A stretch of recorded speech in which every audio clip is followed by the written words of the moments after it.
You ask Tiger to solve.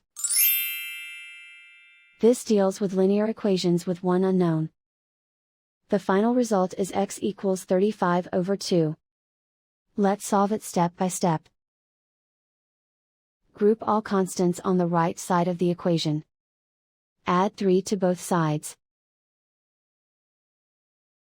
Simplify the arithmetic.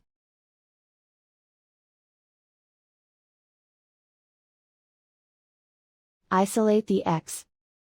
Multiply both sides by inverse fraction 7 over 2.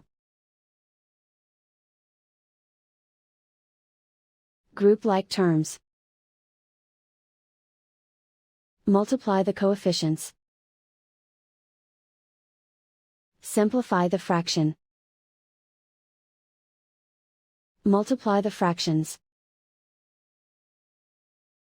Simplify the arithmetic.